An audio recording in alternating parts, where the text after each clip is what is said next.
Romanos capítulo 3, verso 21 diz assim, ó: mas agora se manifestou sem a lei a justiça de Deus. Olha que importante, que sem a lei foi manifestada a justiça de Deus, tendo o testemunho da lei e dos profetas sendo afirmado, isto é, a justiça de Deus pela fé em Jesus Cristo, para todos e sobre todos os que creem. Os que o quê? Os que creem. Porque não há diferença. Eu quero frisar o verso 23. Porque todos pecaram e destituídos, afastados, excluídos estão da glória de Deus, sendo justificados gratuitamente pela sua graça, pela redenção que há em Cristo Jesus, ao qual Deus propôs para a propiciação pela fé do seu sangue, para demonstrar a sua justiça, pela remissão dos pecados dantes cometidos ou antes cometidos, sob a paciência de Deus, para a demonstração da sua justiça neste tempo presente, para que ele seja justo e justificador daquele que tem fé em Jesus. Agora eu quero frisar novamente esse versículo 23 para você guardar. Eu quero apresentar aqui o gigante para você entender, ó. Verso 23, se você quiser que ele faça, grifa: porque todos pecaram e destituídos estão da glória de Deus. Amém? Feche os teus olhos e vamos orar. Eu quero te convidar com muita fé. Você viu que o texto está falando de fé aqui, né? Está frisando a parte de fé. E o que é fé? Hebreus 11:1. Ora, a fé é firme fundamento das coisas que eu não vejo, não vejo, mas é a certeza daquilo que eu creio, daquilo que eu espero. Então não são com os olhos abertos que você vai ver aquilo que você precisa, mas são com os olhos fechados. Vai ser trago do reino espiritual para o reino natural, em nome de Jesus. Amém? Fecha os teus olhos, eu quero te convidar a orar. Eu quero te convidar, começa a chamar a presença de Deus, começa a glorificar a Deus, começa a exaltar o nome de Jesus nesse ambiente. Começa. Senhor, toda honra, glória, louvor e adoração seja entregue a Ti. O Senhor sabe muito bem que nós estamos aqui porque nós Te amamos. O Senhor sabe muito bem porque nós precisamos muito da Tua presença. O Senhor sabe muito bem que a glória é Tua, a honra é Tua, o louvor é Teu. Nós estamos aqui como igreja reunidos em uma só voz, em um só pensamento, na mesma intensidade, na mesma comunhão, para crer, para confiar na Tua palavra. Quantos saíram da sua casa estão cansados, estão aflitos, estão com medo, estão em dificuldade, estão tristes, eles estão desanimados, mas eles saíram da casa e falaram: eu vou lá porque eu quero ouvir a voz de Deus, eu quero ouvir o Senhor falar. Existem gigantes que precisam ser colocados por terra. E Deus já está falando contigo: sou eu quem te sustento, sou eu quem seguro na tua mão, sou eu que te fortaleço, sou eu que te ajudo em meio à dificuldade.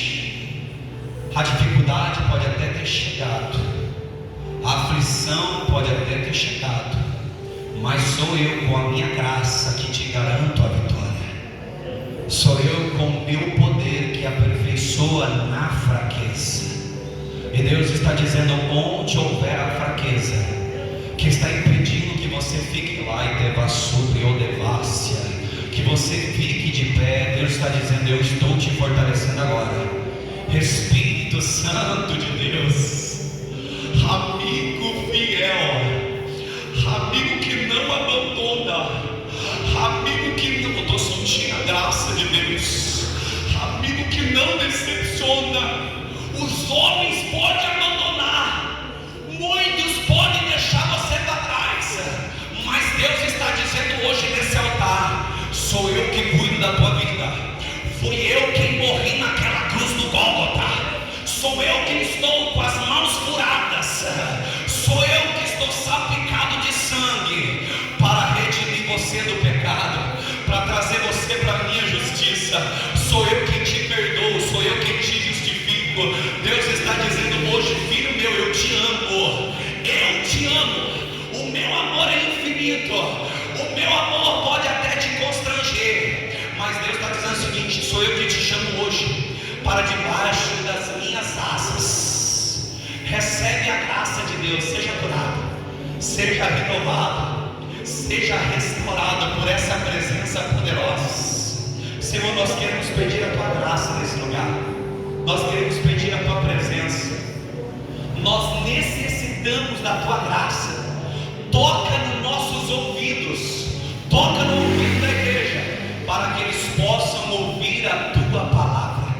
Toca no entendimento da igreja, para que eles possam entender a tua palavra. Toque no coração da igreja, para que eles possam praticar a tua palavra.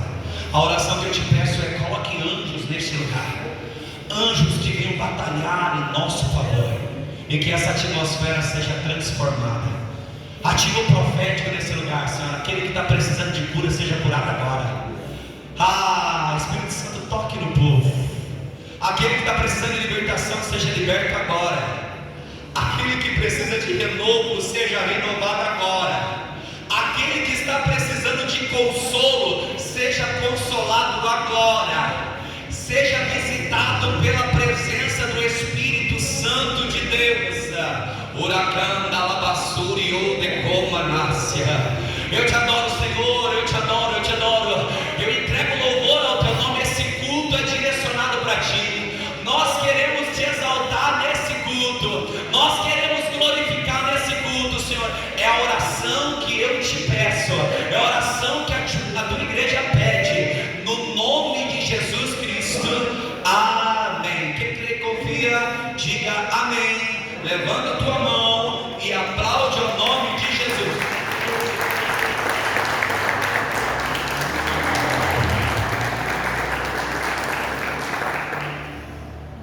Quero pregar rapidamente. Peço paciência, porque eu estou um pouco debilitado, estou um pouco cansado. A semana foi bem difícil, muito trabalhoso, bem corrido. Foi uma correria, eu também estava estudando bastante para poder ler, e o tempo não estava sendo bem aproveitado, não estava bem dentro do tempo que eu estava disseminando. Então, quero trazer esse texto para que você possa compreender. Primeiro de tudo, quem escreve essa carta é Paulo. Paulo escreve aos cristãos de Roma, os cristãos que estão em Roma, ele está pregando. Mas é importante ressaltar que havia muitos cristãos convertidos ao Evangelho de Cristo, convertidos a Cristo, que eram judeus. E o judeu, que muito bem sabe, todos nós sabemos, que o judeu tem a lei como parte de justificação. A lei é os mandamentos que Deus entregou para Moisés no Monte Sinai para que o povo viesse obedecer. Segundo fatos históricos, há cerca de 613 leis a serem obedecidas. Então era algo impossível um ser humano ser justificado pela lei, porque todos erram. E ele vai pregando, e ele prega sobre a lei. Ele diz: de maneira nenhuma a lei vai ser abolida, porque a lei é ela quem revela o que é pecado. Nós sabemos muito bem que se não houver lei, não vai direcionar no que você está errando. A regra, a lei, ela vem para mostrar onde está o erro. Só que a lei, ela revela o erro, mas não consegue absolver a culpa. É por esse motivo que tinha que vir a graça. E é muito importante, ele começa a ressaltar dizendo que ninguém consegue ser absolvido pela lei. E é por esse motivo que foi manifesto a glória de Deus acerca de Jesus Cristo. Porque através de Jesus Cristo, ele cumpriu toda a lei. E através disso, nós fomos justificados, e somos justificados, e seremos justificados pelo sangue de Jesus Cristo. Só que ele ressalta algo poderoso, porque ele fala da obra de Deus. Porque no Evangelho de João capítulo 3,16 diz que Deus amou o mundo de tal maneira, uma maneira incalculável, que ele deu o seu único filho, unigênito, é único, não tinha mais nenhum, único filho, para que todo aquele que nele cresce não perecesse, não morresse, não se perdesse, mas tivesse a vida eterna. Aí ele vai chegando e falando acerca do testemunho, da justificativa. Aí ele vai ressaltar um grande gigante. Pensa comigo, a palavra destituídos quer dizer que foi excluído. No original é que está incompleto, não conseguiu chegar, não deu tempo, não alcançou o nível. Mas por que está destituído? Porque todos pecaram. O que é pecado? A palavra pecado é, do original, errar o alvo, é sair do caminho de honra, sair do caminho de justificação, de justiça. Mas como se voltam depois que pecam? Através do arrependimento. A palavra metanoia é conversão, mudança de postura e de pensamento. Então através disso você volta para o caminho de honra, você volta a estar dentro do plano de salvação. Só que todos pecaram, não tinha quem conseguisse estar santo, perfeito, imaculado, puro, sem nenhum defeito, não tinha como. E destituídos, ninguém conseguia alcançar o que? O texto diz então, destituídos em questão da glória de Deus. Glória é o lugar da habitação de Deus, os céus, o último céu, o céu de glória. Ninguém, nenhum ser humano, nenhum ser vivo conseguiu chegar lá. Todos pecaram, todos erraram e morriam e não conseguiram chegar até a glória de Deus. Isso é gigantesco, porque nem eu consigo derrubar isso, esse gigante, nem você, obreiro algum, nenhuma igreja. O único que derrubou essa separação, porque Isaías 59 diz que por causa dos nossos pecados somos separados de Deus. O nosso pecado faz separação de Deus. Então ninguém foi capaz, o único, Jesus Cristo de Nazaré. Eu quero ressaltar isso para você entender. Essa pregação vai ser cristocêntrica, vai ser totalmente voltada a Cristo, porque é fácil eu pregar aqui que você vai derrotar o gigante medo, o gigante pobreza, o gigante perseguição. Você vai lutar e vai vencer, e provavelmente mesmo você dando glória a Deus, no seu interior dizer, eu consigo. Só que eu estou falando de um gigante que você vai lutar e nunca conseguiria derrubar. Tiago, mas por que você quer ressaltar isso? Eu quero ressaltar porque aí causa dependência de Deus. Esse gigante faz você se tornar dependente de Jesus Cristo. Ah, você não está glorificando. Não, deixa eu tenho que refrescar sua memória. O gigante que separa você de Deus, o único que conseguiu derrubar e fazer você se aproximar de Deus e poder estar na glória de Deus, se chama Jesus Cristo de Nazaré. É o único que faz você se aproximar de Deus e ser chamado como filho. É forte isso aqui, é forte. Aí ele vai dizer o seguinte: porque nós fomos destituídos da glória de Deus. E qual foi? Como é que se inicia o pecado? Rapidamente, para a gente passear pela Bíblia. Quando Deus cria o Éden ali, Ele forma o homem e a mulher, e Ele coloca muitas árvores frutíferas, e Ele diz o que? Ele fala, Ele põe duas árvores no meio do jardim e fala para o homem: ó, comerás da árvore do fruto da vida. Quem comida aquele fruto, vida eterna, ia viver para sempre. Essa árvore está presente em Apocalipse, nos céus. João viu ela lá. Então comia do fruto, vivia para a eternidade, nunca morria. A morte não estava viva naquela época. Aí, quando a pessoa comia, eternamente estava vivendo. Só que aí Deus fala para Adão: ó, só que tem uma árvore chamada conhecimento, é da ciência, a árvore do bem e do mal. Dessa você não pode tomar, porque do dia que você comer ela, certamente morrerá. A pergunta que muita gente fala é: ah, Tiago, por que Deus não escondeu essa árvore no meio do jardim? Pelo amor de Deus, olha o que nós passamos, olha o que nós enfrentamos e ainda enfrentaremos Porque comeram da árvore proibida.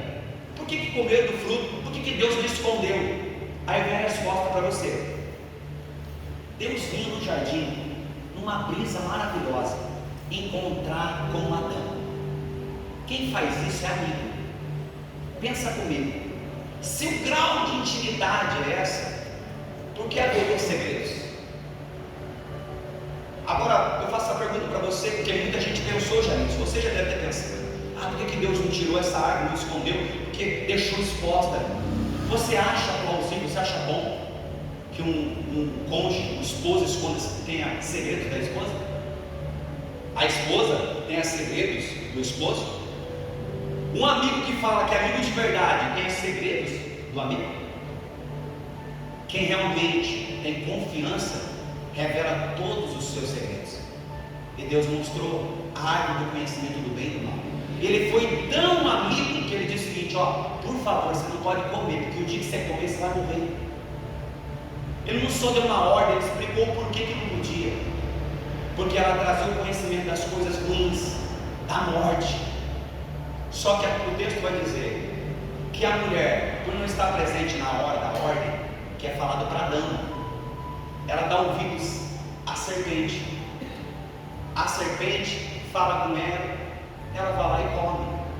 E pior, ela chama o esposo porque ela quer que participe junto. E ela oferece. E por ele não ouvir o que Deus tinha falado para ele, ele come também. E eles pecam. Quando Deus aparece, vê todos eles escondidos e eles já estão vendo a sua nudez. Depois de tudo isso, é dada a sentença para cada um. A sentença vem para a serpente, porque induziu a mulher, dizendo que você vai se rastejar o resto da sua vida. E eu vou colocar a inimizade entre você e o fruto do ventre da mulher. O fruto do ventre dela esmagará a sua cabeça. E disse assim: você vai se rastejar completamente diante do seu ventre. Para a mulher diz: você vai ter dores de parto. E o seu corpo pertencerá ao seu marido. Ele terá domínio sobre você. E fala: do seu ventre nascerá a semente que pisará na cabeça da serpente. Mas ela também, o seu ventre, a semente será picada no calcanhar por essa serpente. Aí chega no homem e diz: porque você não ouviu a minha voz, você vai colocar a mão em espinhos, e do suor do seu rosto você vai se alimentar. E diz: por causa disso hoje, maldita é a terra.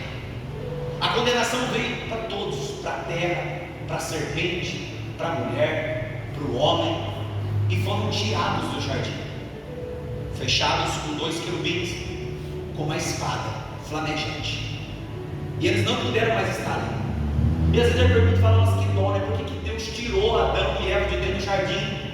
Era um lugar tão bom, o melhor lugar possivelmente naquela época, não tinha outro. Só que se Deus não fizesse isso, como eles já estavam caídos em pecado, eles comeriam do fruto da vida. E esse fruto viveria o que? Eternamente, como eles estavam vivendo. Segundo os historiadores, eles falam que eram anos do tempo de criação, então não se sabia qual a idade de Adão. Começa a contar a partir dessa queda diante. Então não se sabia a idade dele, porque ele comia do fruto da vida. Só que se ele caído em pecado, continuasse a comer do fruto da vida, ele ia viver caído eternamente. Foi por isso que Deus tirou eles do céu. E a Bíblia vai dizer também que antes do fundamento da terra, da criação de tudo, já havia um plano de redenção. Jesus já estava preparado para morrer por nós. Antes que dissesse haja luz, foi dito haja cruz. Já havia sim um plano de Deus para redimir a humanidade, para resgatar o poder que havia se perdido. Ei, eu quero dizer para você, a morte, ela pode ter chegado em muitas casas, só que Jesus tem a chave da morte. Ela tem a chave do inferno. Jesus tem o domínio de todas as coisas. Ele diz: foi-me dado todo o poder dos céus e na terra. Eu quero dizer para você, o Jesus que você serve, ele é poderoso. Ele nunca vai. Você não está pegando isso, pelo amor de Deus. O Jesus que você está vindo nesse culto, ele é tão poderoso que ele não perde batalha. Ele é santo,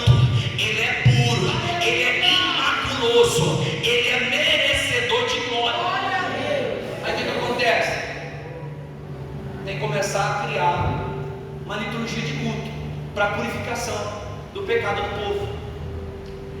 Moisés é escolhido para libertar o povo do Egito, 430 anos depois da promessa dada a Abraão.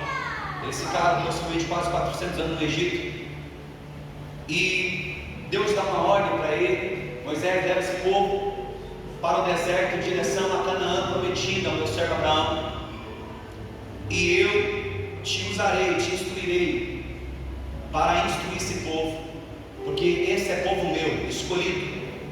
Chegando no Monte Sinai, Deus começa a entregar as leis, as ordens, e pede para que seja construído um tabernáculo.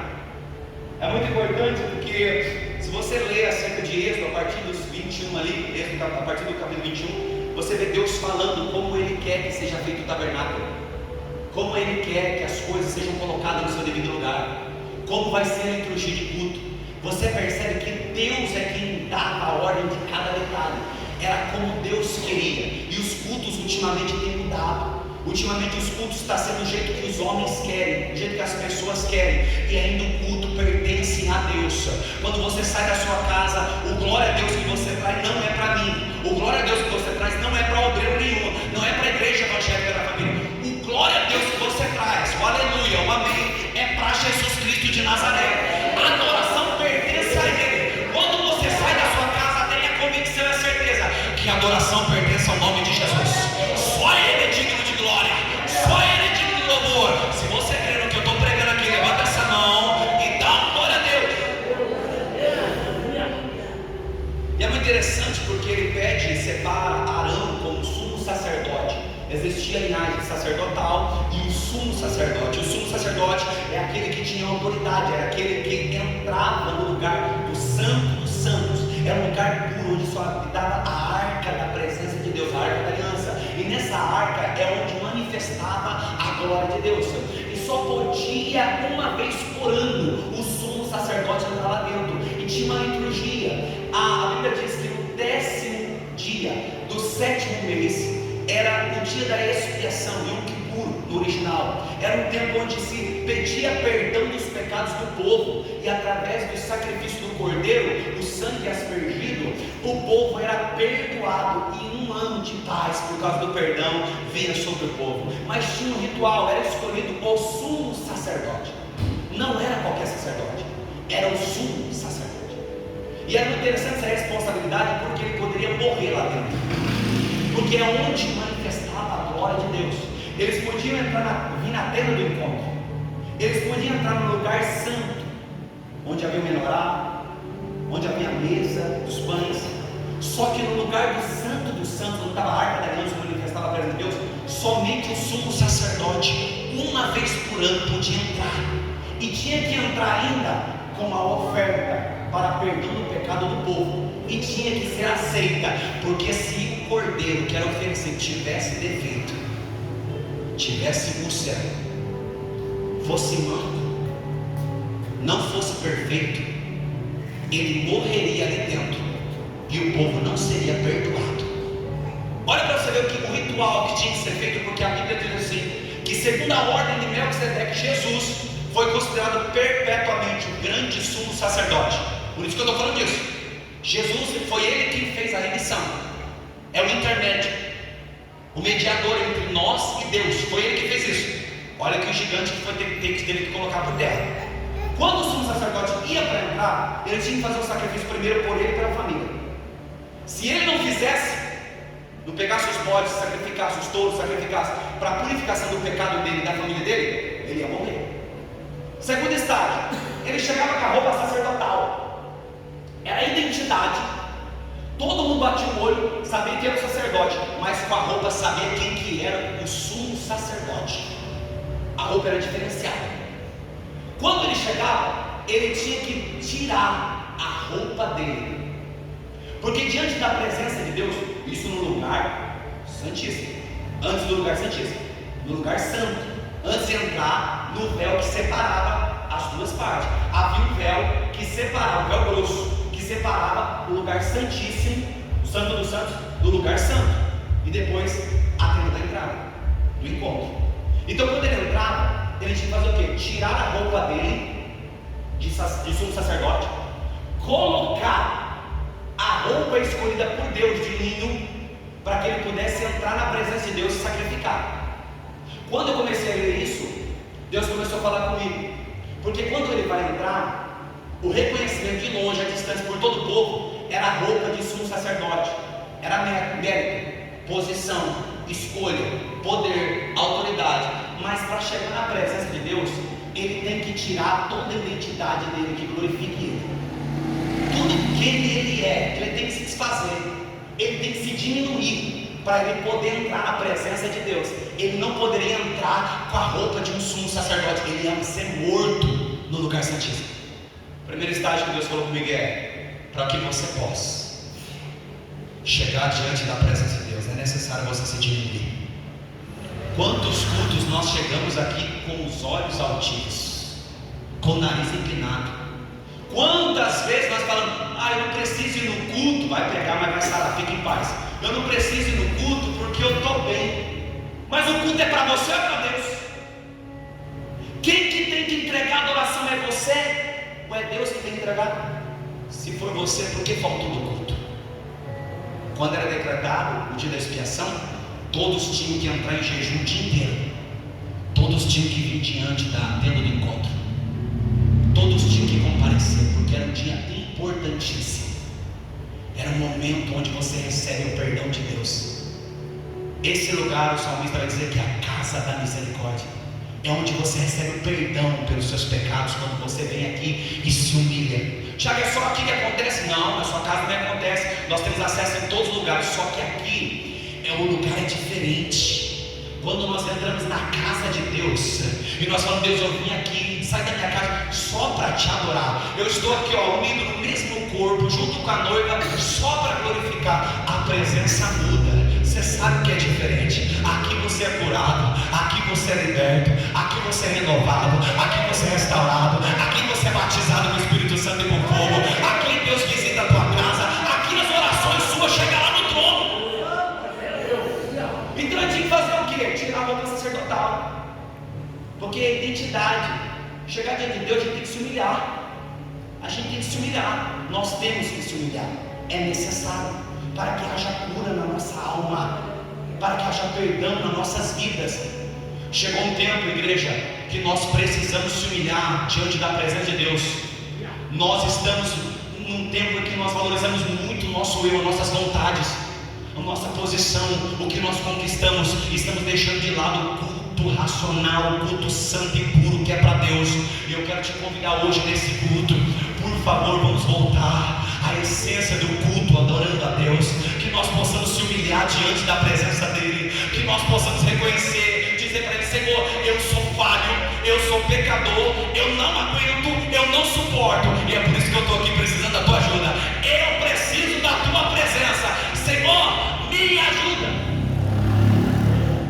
Aí ele faz o quê? Depois que ele tira, ele coloca um calção para tampar a parte íntima dele quando ele sobe o degrau, e coloca a vestimenta, coloca o cinto, tudo de linho, tudo do jeito que Deus escolheu, as roupas que Deus tinha escolhido para ele.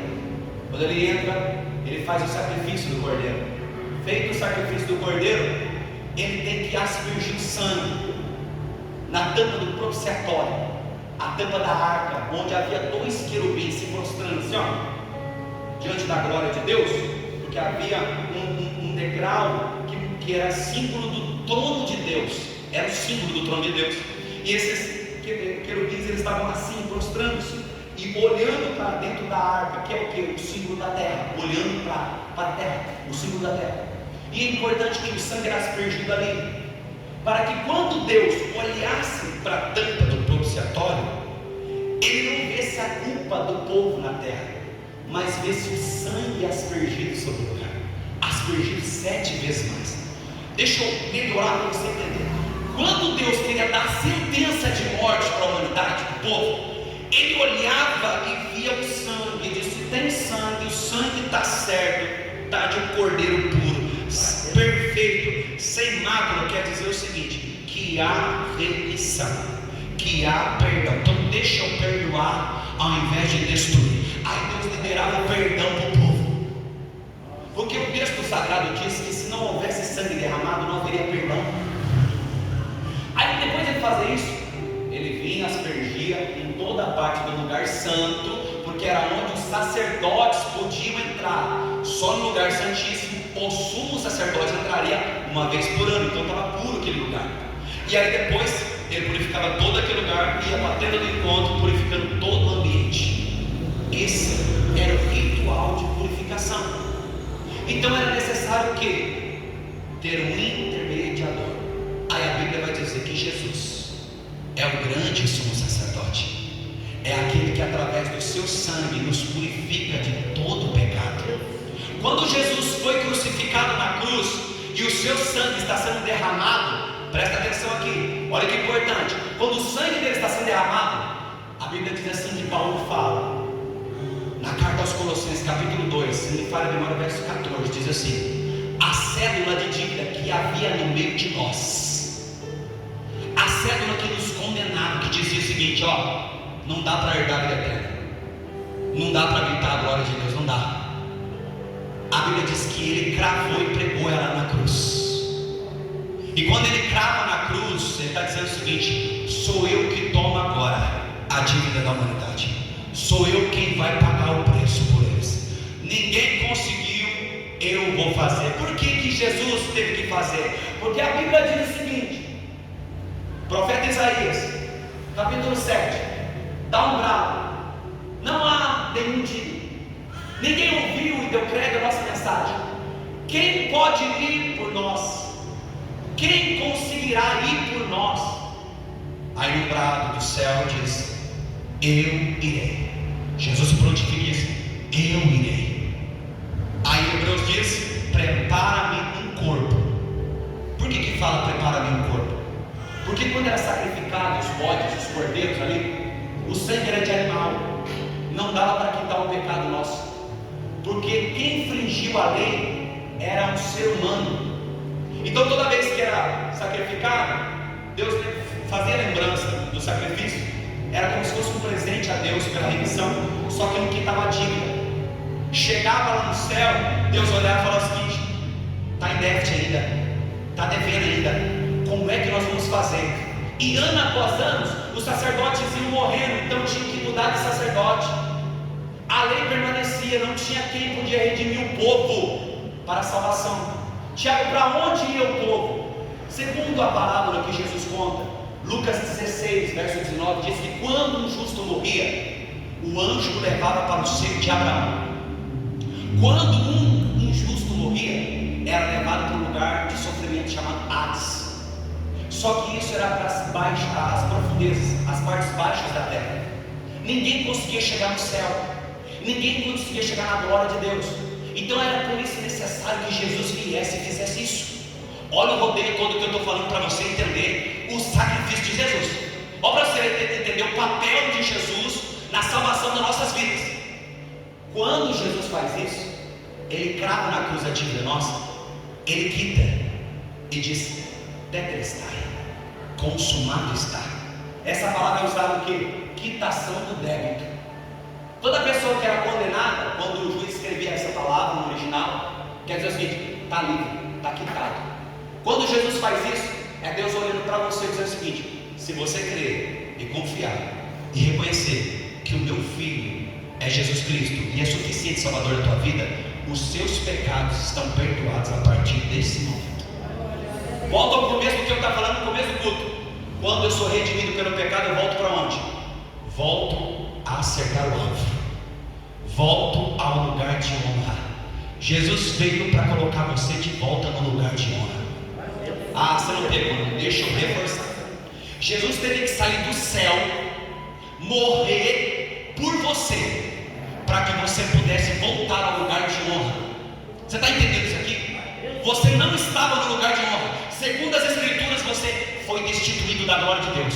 Só que através do sangue de Jesus, Ele olhou para você e disse: eu estou olhando lá para a Eva do Paineiras, eu estou vendo aquele irmão, aquela irmã, aquele jovem, aquela criança, e eu quero resgatar, eu quero salvar, eu quero trazer para a glória do meu Pai, através do sangue de Jesus derramado no Gólgota. Hoje você tem acesso à glória de Deus. Hoje você é mudado, a tua casa é transformada através da glória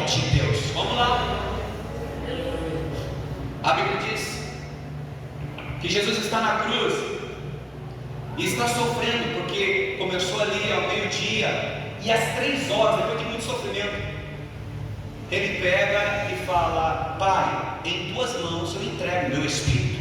Olha o que Jesus fala. E foi um questionamento, porque eles falaram: por que a morte não ceifou Jesus? Porque a Bíblia diz que não havia pecado nele. A Bíblia diz em 1 Coríntios capítulo 15, verso 56, diz que o aguilhão da morte, a ferramenta de ceifar, é o pecado. O poder da morte é o pecado. Só que quando ela chega diante de Jesus na cruz, ela está sem um aguilhão, ela está sem ferramenta de morte. Por quê? Porque ela bate o olho em Jesus e ela vê um homem santo, um homem puro. Ela olhava muitas vezes naquela cruz e tinha só pecador, só falho, mas ela bate o olho e fala: esse homem aqui é santo, nem ferramenta para ceifar ele eu tenho. Aí Jesus diz o seguinte: morte, já que você não consegue me levar, porque eu sou santo, Pai, em tuas mãos eu entrego o meu espírito.